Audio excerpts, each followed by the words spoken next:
we are going to use a vowel, ooh, and we're going to think about where that sound can move to.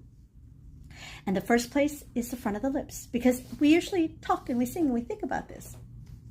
When we're singing, everything seems to be right here, because when we talk, everything is right here, right?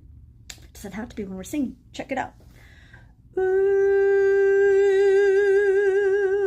Right here on the lips, right? Now imagine the sound being further back, maybe in the middle of your tongue. Here. Ooh.